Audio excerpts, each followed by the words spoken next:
الرحمن الرحیم بسم اللہ الرحمن الرحیم مسئلہ نمبر 171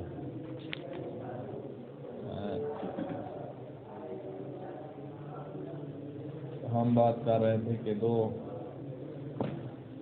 جنابت کا امر دائر ہو گیا ہے کہ یا اس کی جنابت ہے یا اس کی، ان میں سے کسی دو شخص ہیں ان میں سے کسی ایک کی جنابت ہے، شلوار پہ منی تھی اور وہ شلوار مشترکہ ہے اور اب پتہ نہیں چل رہا، ایک بندے نے دیکھا دوسرے کو چھوڑو اس کو پتہ ہی نہیں ہے، ان میں سے ایک مکلف جو ہے دونوں بالغ ہیں، ایک نے دیکھا ہے کہ منی لگی ہوئی ہے شلوار پہ یا اس کی ہے کہ یا اس کی ہے، کسی ایک کی ہے، کوئی ایک نہ ایک جنبی ہے، اب ہماری طرفین جو بن رہی ہیں علم اجمالی کی کہ جنابت و حاضہ اور جنابت و ذاکا، یا اس کی جنابت ہے یا اس کی ہے، تو علم اجمالی ہم نے پیچھے پڑھا ہوا ہے یا نہیں بتایا تھا آپ کو، علم اجمالی اس وقت مجاز ہوتا ہے جب دونوں طرفین کا اطراف ہے نا، علم اجمالی ان دونوں اطراف کا ایک مکلف کے ساتھ تعلق بن رہا، دونوں اطراف کا جب مکلف کے ساتھ تعلق بن رہا ہو تو اس وقت علم اجمالی منجز ہوتا ہے، اس کی اپنی جنابت ہے تو اس کی نماز باطل ہے،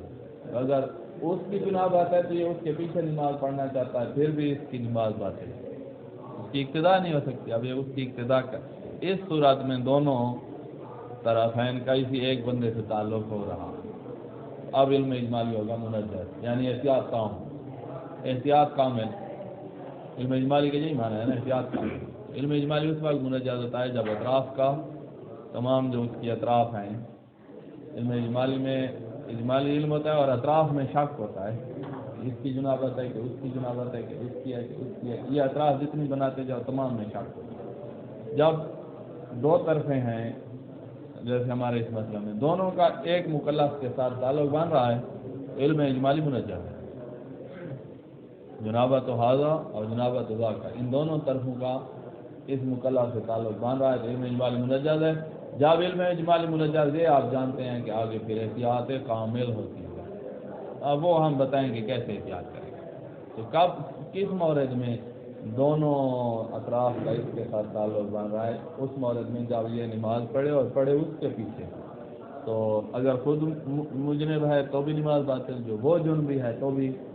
نماز باطل، اس کی نماز باطل، اس کو تو پتہ ہی نہیں ہے کہ شلوار پہ منی لگی ہوئی ہے، اس کو چھوڑو، ہم اس کی بات کر رہے ہیں جس کو علم اجمالی واضح، یا منت مانی ہوئی ہے اس نے کہ مسجد صفائی کرواؤں گا،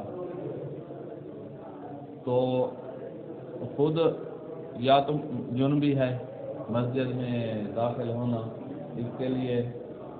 اور اگر وہ جنبی ہے تو اس کو داخل کرنا، یہی کر رہا ہے نا، تو اس کی جنابت اور اس کی اپنی جنابت کا تعلق بن رہا ہے، اس کی تکلیف شرعی، تو علیکم السلام اطراف کا جب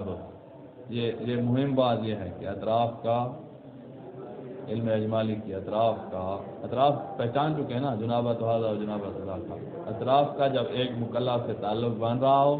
تو اس جس مکلف کا علم اجمالی ہے اسی کے ساتھ اطراف کا تعلق بن رہا ہے تو علم اجمالی منجز ہے، وہ پانی والی مثال دیکھو نا، تین برتن ہیں اور یا دو برتن ہیں، ان میں سے ایک نجس ہے اور ایک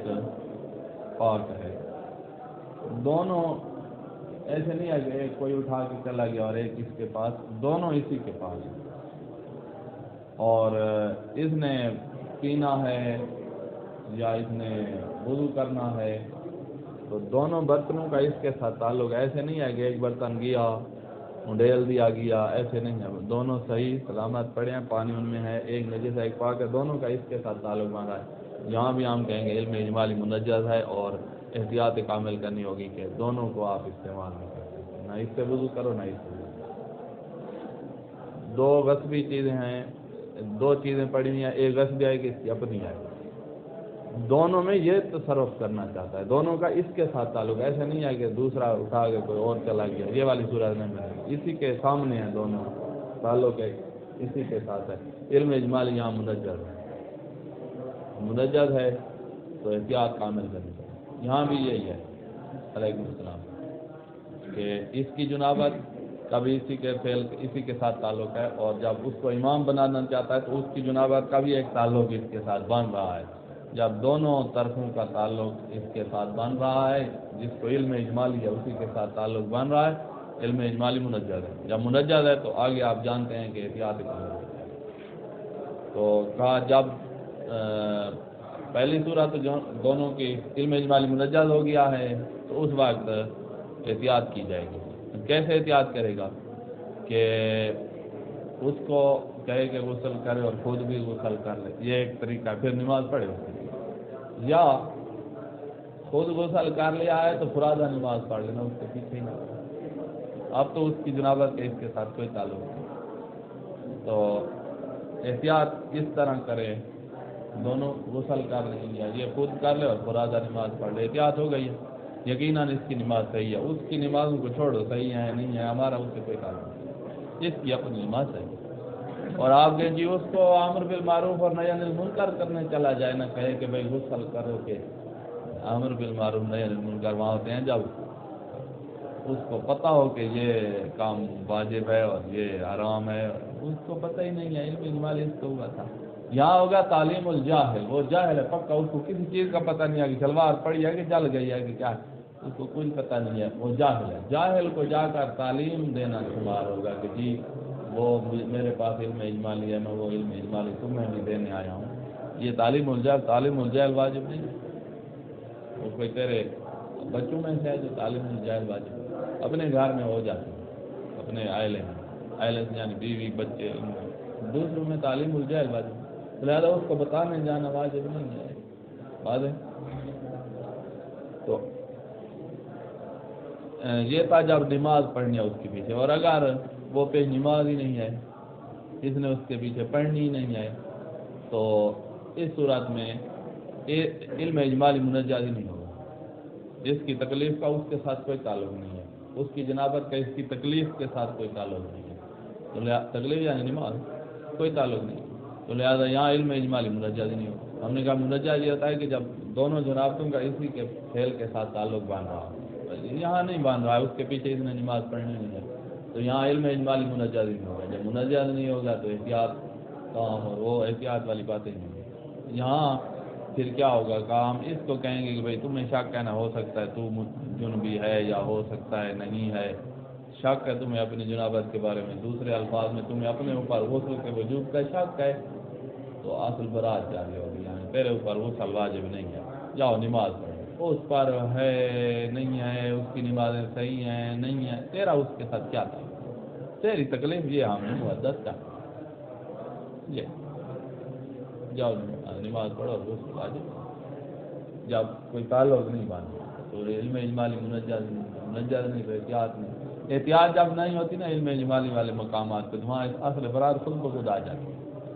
لہٰذا صلاۃ البراء کہہ رہا ہے کہ وجوب الغسل، یہ تکلیف تجھ پر نہیں ہے. واضح پڑھیں آپ. اذا دار امر الجنابت بین شخصین، دو بندوں میں جنابت دائر ہو گئی، یا یہ جنابت کی حالت میں ہے یا وہ جنابت کی حالت میں. یعلم واحد منہما، ان میں سے ایک جانتا ہے، او کلاہما یا دونوں جانتے ہیں، کہ ان الجنابت من احدہما، یہ علم اجمالی ہے کہ من احدہما سے معلوم ہو رہا ہے نا کہ علم ہے کہ کسی ایک سے ہے، کس کی ہے یہ پتہ نہیں ہے، یعنی علم اجمالی. یہاں لکھا نہیں ہے یعلم اجمالا، کیونکہ آگے لکھ رہا ہے نا کہ انہا من احدہما، کہ کسی ان میں سے کسی ایک کی ہے. کس کی ہے یہ سوال کریں تو کہیں گے ہمیں یہ پتہ نہیں، یعنی علم اجمالی ہے. تو یہاں دو صورت علم اجمالی ہے، یہاں دو صورت کا. ایک صورت، پہلی صورت یہ کہ ایک کی جنابت دوسرے کے حکم الزامی کا موضوع بن رہی ہو، یعنی اس کی جنابت کا اس کے حکم کے ساتھ تعلق ہے، وہی. اور اس کی اپنی جنابت ہے، یعنی اس کے حکم کے ساتھ دونوں جنابتوں کا تعلق بن رہا ہے، اس کی اپنی کا بھی اور اس کی، کیونکہ اس کے پیچھے نماز پڑھنی ہے. ان یکون جنابت الاخر واقعا موضوعا لحکم الزامی بالنسبت الی ھذا العالم بالجنابہ اجمالا، یہ جو پہلا ہے، دوسرے کی جنابت اس پہلے کے لیے ایک حکم الزامی ہے، اس کا موضوع بن رہی ہے۔ یہ جو عالم بالجنابہ اجمالا ہے، یہ والا ہمارے پاس جو بیٹھا ہے، اس کے لیے ایک حکم الزامی ہے، اس کی جنابت کا اس کے ساتھ تعلق کہیں جب موضوع بن رہی ہے۔ مثلا حکم الزامی یہ ہے کہ عدم جواز ترک الصلاۃ، یہ حکم الزامی ہے، عدم جواز ترک الصلاۃ، یا وجوب اتیان الصلاۃ، یہ حکم الزامی ہے۔ اور یہ اس کے پیچھے اگر نماز پڑھے تو یہ جو حکم الزامی ہوا تھا نا، حرمت و ترک الصلاۃ، اس فعل میں واقع ہونے کا خطرہ ہے، بلکہ واقع ہو جائے گا۔ کیسے کہ اگر خود جنبی ہے تو ترک صلاۃ ہو گئی اور یہ حرمت آ گئی، اور اگر وہ جنبی ہے تب بھی ترک صلاۃ ہو گئی اور حرمت آ گئی، تو اس کی جنابت کا اس کے حکم الزامی یعنی حرمت اور ترک صلاۃ کے ساتھ تعلق ہے، کیونکہ اس کے پیچھے نماز پڑھی، تو موضوع بن رہا ہے اس کی جنابت۔ وذالک اکا، یہ آپ کو مثالیں دیتے ہیں کہ کس طرح اس کی جنابت کا اس کے فعل، اس کے حکم الزامی جو تھا حرمت ترک صلاۃ مثلا، یا حرمت ایجار المجنب لکنف المسجد، یہ ان کے ساتھ تعلق بن رہا ہے، دکھا رہے ہیں مثالوں میں، جیسے دیکھیں کا عدم جواز الاقتداء بہی فی الصلاۃ، اس کی اقتداء جائز نہیں ہے نماز میں، وہ جنبی ہے، اگر وہ جنبی ہے تو آپ اس کے پیچھے نماز نہیں پڑھ سکتے، اس کی جنابت جو علم اجمالی کی شکل میں ہے، اس کے ساتھ ہمارے ایک حکم الزامی کا تعلق بن رہا ہے۔ کیا حکم ہے؟ عدم جواز الصلاۃ وراءہ، اذا کان مما یقتدی بہ، کہ ویسے تو اس کی اقتداء کی جاتی ہے، لولا ذالک، اگر یہ جنابت نہ ہو تو اس کی اقتداء کی جا سکتی ہے نا، یعنی پیش نماز ہے، اذا کان اماما ہے، آپ مما یقتدی بہ کی جگہ اماما لکھ دیں، یعنی اذا کان اماما، جب وہ امام الجماعہ ہے تو آپ کی نماز کا اس کی جنابت کے ساتھ تعلق بن رہا ہے۔ ایک یہ مثال، اور مثال عدم جواز استجارہ للنیابت عن المیت، میت کی نمازوں کے لیے اس کو اجیر بنانا، یہ بھی جائز نہیں ہے۔ پھر صلاح، یعنی عدم جواز استجارہ ہی للنیابت عن المیت پھر صلاح، نیابت پھر صلاح کرنا چاہتے ہیں آپ، التی وظیفۃ المکلف الاول، یہ جو ہمارے پاس بیٹھا ہوا ہے، اس کا وظیفہ کیا ہے؟ تفریغ و ذمت المیت منہا، یہ اس میت کا بیٹا ہے نا، اس کے ذمہ یہ ہے کہ باپ کی نمازیں پڑھانی ہے تم نے، اور واجب ہے اس بات مثلا، اور اس کو دے رہا ہے، اور درمیان میں علم اجمالی آ گیا ہے جنابت کا، میں یا تو جنبی ہوں یا وہ جنبی ہے۔ اب یہ جو میت کی نمازوں سے ذمہ بری کرنا چاہتا ہے، اور کروانا کس کے ذریعے سے، نمازیں کس کو پڑھوانا چاہتا ہے؟ وہی دوسرا جس کی جنابت کا علم اجمالی ہے، تو یہاں پر اس کے وجوب تفریغ ذمہ کا اس کی جنابت سے ایک تعلق بن رہا ہے، تو یہاں پر بھی ہم کہیں گے علم اجمالی منجز ہے اور احتیاط کی جائے گی۔ یہاں کیسے احتیاط کرے گا؟ اس کو نماز ہی نہ دے، یہ ایک طریقہ یہ ہے احتیاط، کہ اس کو دینی ہے تو خود بھی غسل کرے، اس کو بھی کہے غسل کا، اور پھر اس کو نماز دے، احتیاط عام ہو جائے۔ ففی هذه الصورة يجب على العالم بالاجمال، اس طرح کی اگر صورت بن جائے نا کہ اس کی حکم الزامی کا اس کی جنابت سے تعلق بن رہا تھا، تو یہاں عالم بالاجمال، یہ جو ہمارے ساتھ بیٹھا ہوا ہے اور مسئلہ پوچھنے آیا ہے، اس پر واجب ہے ترتیب آثار العلم الاجمالی، علم اجمالی کے تمام آثار مرتب کرے، یعنی احتیاط کرے۔ فیاجب علی نفسہ الغسل، اس پر واجب ہے کہ خود غسل کرے، اور وضو بھی ساتھ کر لے، کیونکہ یہ غسل یقینی نہیں ہے، احتمالی ہے، ہو سکتا ہے اس پر جنابت ہو اور اس پر غسل واجب ہے، یہ وضو بھی ساتھ کرے۔ فیاجب علی نفسہ الغسل وقضاء الوضو، وضو بھی کر لے اور غسل بھی کرے گا۔ اذا کان مسبوقا بالحدث الاصغر، جب حدث اصغر بھی ہو چکی تھی نا، اور اس نے وضو کرنا تھا، اور یہ اب علم اجمالی آ گیا ہے، تو علم اجمالی سے پہلے حدث کی حالت میں تھا، تو اس نے اب غسل بھی کرنا ہے اور وہ وضو بھی کرنا ہے۔ تحصیلاً للعلم بالطہارہ، تاکہ اس کو یقین اور علم ہو جائے کہ میں اب متطہر ہوں۔ غسل بھی کر لے گا، وضو بھی کر لے گا، کیونکہ اس کا غسل احتمالی تھا، اور احتمالی غسل نماز کے لیے کافی نہیں ہوتا، یقینی غسل کافی ہوتا ہے، تو اب اس نے ساتھ وضو بھی کرنا ہے۔ ولا یجوز له استجار الاخر للنیابت فی الصلاۃ قبل اغتسالہ، اور اس کے غسل سے پہلے، اغتسال ہی یعنی وہ والا بندہ، اس کے غسل سے پہلے اس کو نائب بھی نہ بنائے، خود غسل کر لے، اس کو کہے غسل کے بعد تمہیں میں نمازیں دوں گا، جب غسل کرنا تو مجھے بتانا۔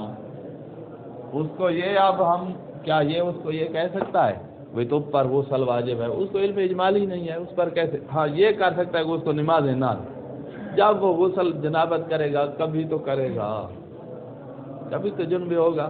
اس کے بعد نماز پڑھے گا۔ تو اس طرح جو ہے اس نے خود غسل کر لیا ہے، اپنی تکلیف انجام دی،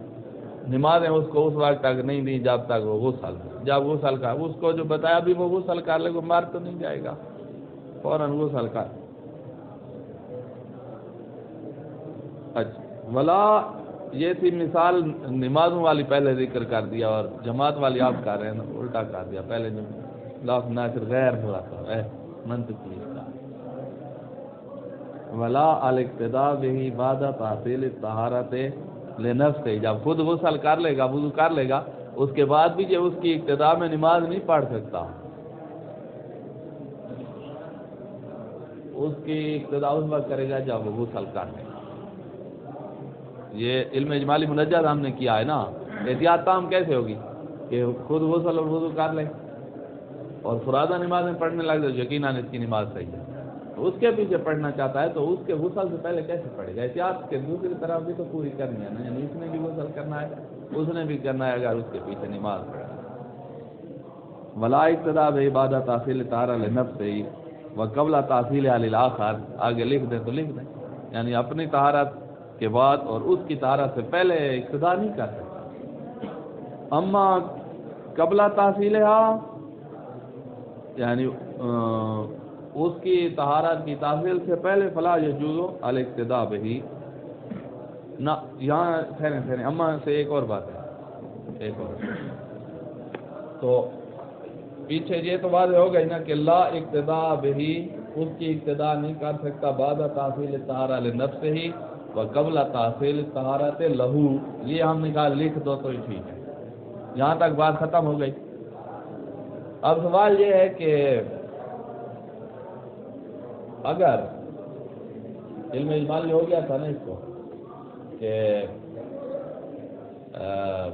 میں اب یہاں سے ایک اور بات شروع ہو رہی ہے، یہاں تک آ کر مسئلہ ختم ہو گیا جو ہم پڑھ رہے تھے، اما سے اب ایک اور بات ہے، یہاں تک وہ مسئلہ ختم، ہم نے کہا علم اجمالی منجز ہے، احتیاط تام کرنی ہے، احتیاط تام یہی تھی کہ خود بھی غسل کرے اور وہ بھی غسل کرے، پھر اس کے پیچھے نماز پڑھے۔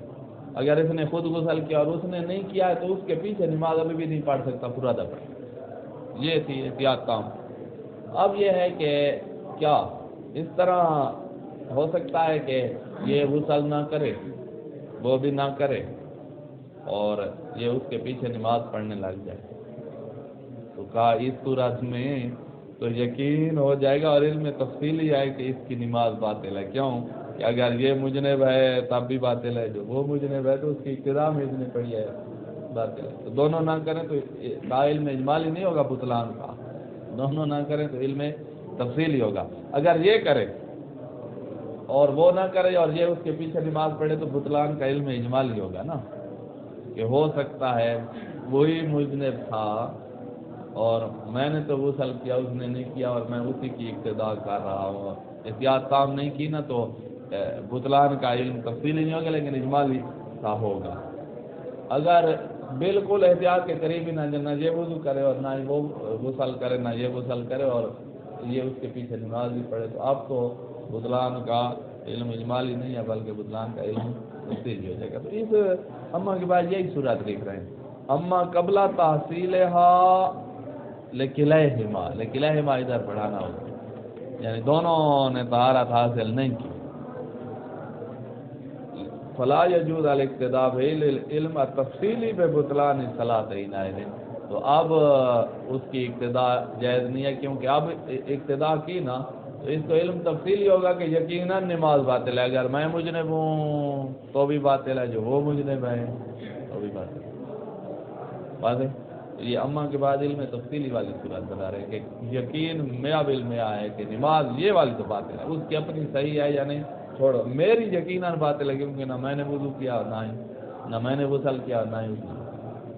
یہ تھا کہ جب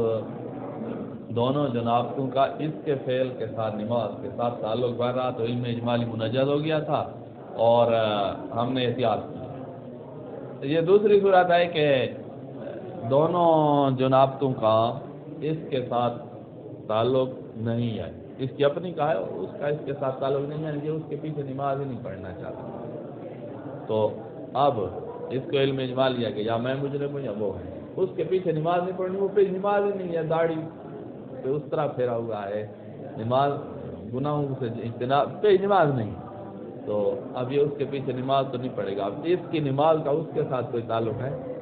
کوئی نہیں ہے، اس کی نماز کا اس کی اپنی جنابت کے ساتھ تعلق ہے، اگر یہ جنبی ہے تو نماز صحیح نہیں ہے، جنبی نہیں ہے تو نماز صحیح ہے، اگر اس پہ غسل واجب ہے تو نماز صحیح نہیں ہے، اگر غسل واجب نہیں ہے اور پاک ہے تو پھر نماز صحیح ہے۔ تو اب یہاں شک ہوگا کہ میری نماز صحیح ہے یا نہیں ہے، یہ شک کیوں ہے؟ اس وجہ سے کہ میں جنبی ہوں یا نہیں ہوں، یہ جنبی والا شک پلٹ جائے گا کہ میرے اوپر غسل واجب ہے یا واجب نہیں ہے، جب وجوب اور عدم وجوب کا شک ہوگا تو پھر یہ اصل برات جاری کرے گا، یہاں علم اجمالی منجز ہی نہیں ہوگا، کیونکہ دونوں اطراف کا اس کے فعل کے ساتھ کوئی تعلق نہیں۔ اللہ تکون جنابت الآخر، دوسرے کی جنابت موضوع حکم الزامی نہ ہو بالاضافت الی العالم بالجنابت اجمالا، علم اجمالی رکھنے والا جو ہے اس کے ساتھ اس کی جنابت کا کوئی تعلق نہیں، یعنی اس کے پیچھے نماز نہیں پڑھنی، اس سے والد کی نمازیں نہیں پڑھوانی،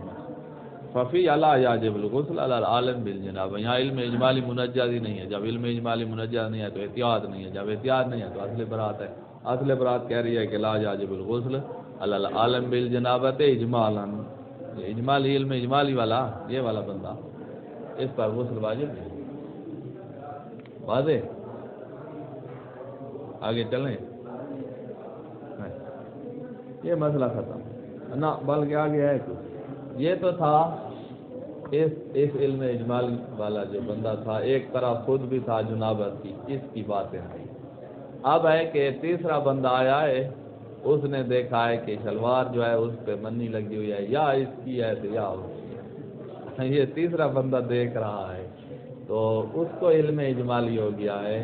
کہ ان دو میں سے کوئی ایک مجنب ہے، اب وہ کیا کرے؟ تو کہا وہ دونوں سے احتیاط کرے، نہ اس کے پیچھے نماز پڑھے اور نہ ہی اس کے پیچھے نماز پڑھے، پڑھنی تو نماز ہے، اور اس کا اس بندے کا ان دو سے کیا تعلق ہے؟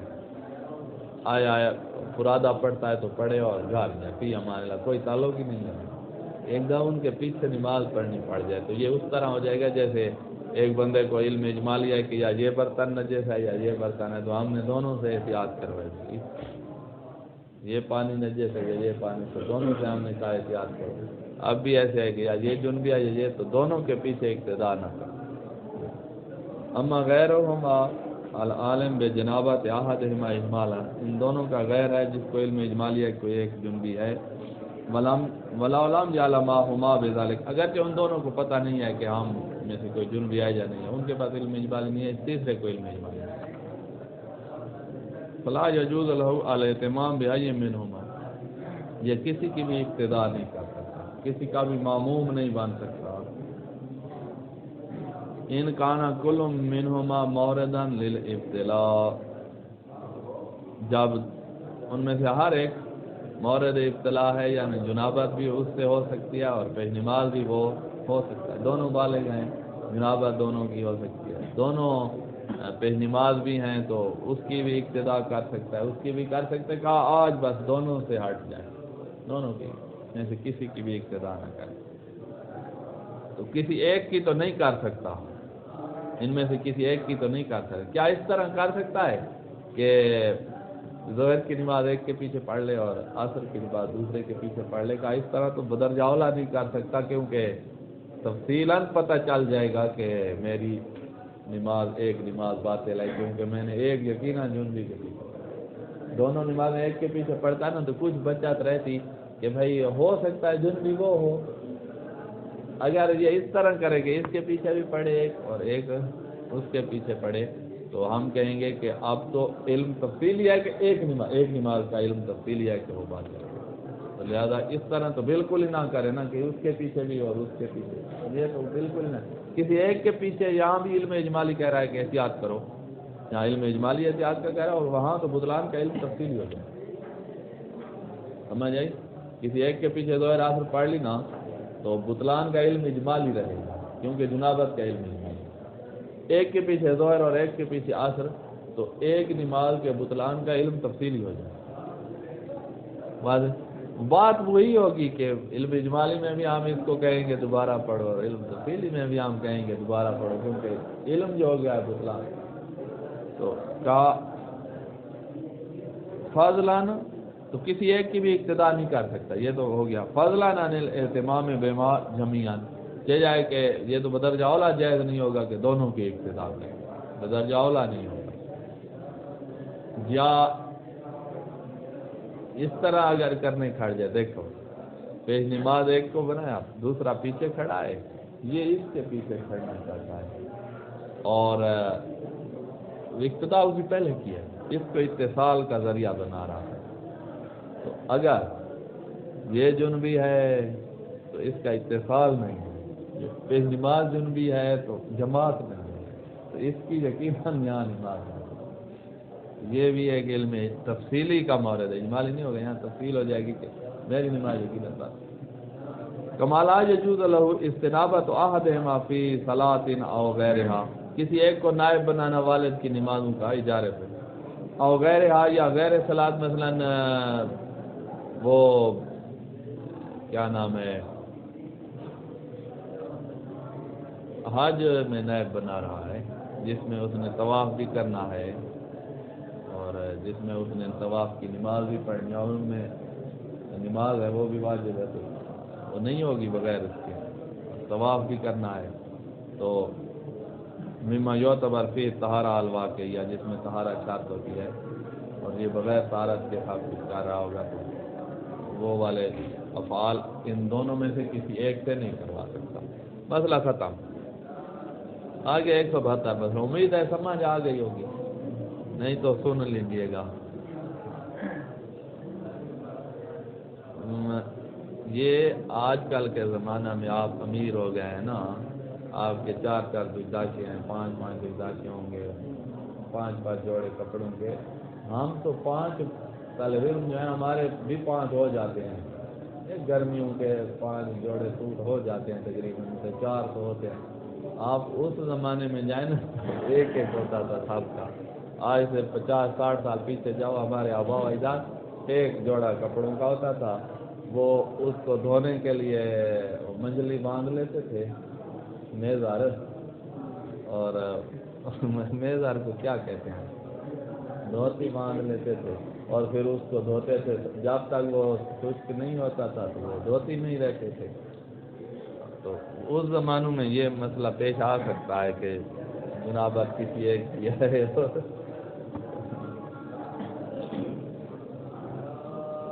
اچھا، اب ہے کہ ایک بندہ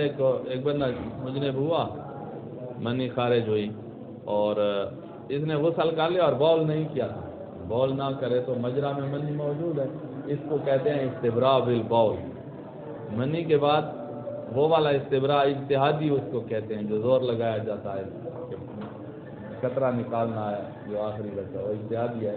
ایک ہے استبراء بالبول، استبراء بالبول کب ہوتا ہے، یعنی منی کو خارج کرنے کے لیے پیشاب کرنا، جیسے پیشاب کرے گا منی تو نکل گئی نا مجرا سے، اس نے پیشاب نہیں کیا اور غسل کر دیا، غسل کے بعد جو مجرا میں موجود تھا وہ نکلا ہے، اس کو اب پتہ نہیں کہ یہ کیا ہے، کہا اب پتہ نہیں، تو اس پر منی کا حکم جاری ہوگا، کیونکہ اس نے استبراء بالبول نہیں کیا، بول اس نے نہیں کیا۔ البلل المشکوک الخارج بعد خروج المنی، منی کے خارج ہونے کے بعد ایک بلل مشکوک سی نکلی ہے، پتہ نہیں کہ یہ کیا ہے، تو وہ قبل الاستبراء منہ بالبول، پیشاب کے ذریعے سے مجرا کو خالی نہیں کیا تھا، بول نہیں کیا تھا، تو اب اس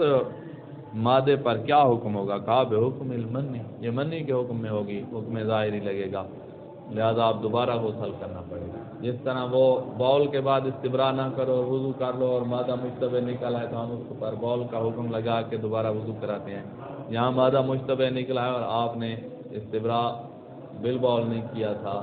تو بھی یہی بات ہوگی۔ اگر استبراء اجتہادی کر لیتا، کہا منی کے بعد استبراء اجتہادی ہوتا ہی نہیں ہے، استبراء اجتہادی بول کے بعد ہوتا ہے جو وضو کو امان دیتا ہے، اور استبراء بالبول منی کے بعد ہوتا ہے جو غسل کو امان دیتا ہے، تو آپ نے استبراء اجتہادی یہاں کوئی فائدہ نہیں دے، استبراء بالبول چاہیے یہاں، واضح؟ ہاں آگے چلیں، یہ مسئلہ آسانی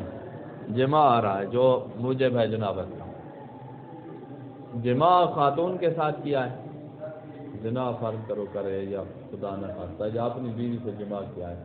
جماع قبول میں کرے تو یقیناً دونوں پہ غسل واجب ہے، خاتون کے دوبر میں جماع کیا ہے، بیوی ہے یا اجنبی ہے خدا نہ خواستہ تو بھی کہا دونوں پہ غسل واجب ہے، یہ سستانی کا فتویٰ ہے۔ اگرچہ یہ مسئلہ اختلافی ہے کہ دوبر میں خاتون سے جماع انزال شنزال یہاں نہیں ہوگا، یہ علیحدہ مستقل سبب پڑھنا ہے، انزال ہو گیا تو پھر تو وہ ہم پڑھ چکے ہیں، منی نہیں کریں، یہ صرف دخول ہو اور انزال نہ ہو، ہم یہ سارے مسئلے وہی پڑھیں گے۔ یہ جماع ہے، یہ انزال کے بغیر دخول موجب ہے غسل کا، اگر قبول میں ہو، دوبر میں ہو خاتون کے کا تب بھی مقام پخانہ میں ہو جائے تب بھی سستانی کا فتویٰ یہ ہے کہ یہ بھی غسل واجب کرے گا، دونوں پہ، خاتون پہ بھی واجب ہوگا اور اس پہ بھی واجب ہوگا، اگرچہ یہ اختلافی مورد ہے، بعض شاید کہتے تھے کہ نہیں کرتا، چاہے شیخ طوسی تھے یا کوئی دلیل ہی نہیں ہے نا، مسئلہ تو یہ ہے کیسے ہم کہیں وجود کا، روایات ہمارے پاس جو ہیں وہ صحیح و سند نہیں ہے، اور قرآن میں کہیں یہ بات آئی نہیں ہے، تو ہم کیسے کہیں کہ غسل واجب ہے خاتون کے دوبر میں جماع کیا، وہ بعض اس میں مخالف بھی ہیں۔ یہ سستانی جو ہے شاید ایک روایت ہے وہ اس کی کوئی ہو سکتی ہے کہ یہ صحیح و سند، ان کے نزدیک وہ صحیح و سند ہوگی جس وجہ سے فتویٰ دیا ہے، نہیں تو پھر فتویٰ نہ دے، انہوں نے فتویٰ دیا ہے، ایک روایت کی تصحیح ہو سکتی ہے تو وہ انہوں نے تصحیح کی ہوگی جس کی وجہ سے فتویٰ دیا، خاتون کے دوبر میں جماع ہو جائے تو بھی دونوں پہ غسل واجب ہوتا ہے، انزال وغیرہ نہیں۔ الجماع ولو لم ينزل، جماع سبب ہے جنابت کا، غسل واجب ہوگا اگرچہ انزال نہ ہو۔ وَيَتَحَقَّقُ بِدُخُولِ الْحَشْفَةِ، حشفہ داخل ہو جائے باقی اعلیٰ نہ داخل ہو تب بھی جماع متحقق ہو جاتا ہے۔ فی القبول، قبول میں داخل ہو جائے، اب دوبر یا دوبر میں داخل ہو جائے، من المرأة، خاتون کے دوبر میں داخل ہو جائے تب بھی یہ فتویٰ ہے ہمارا، یعنی جو روایت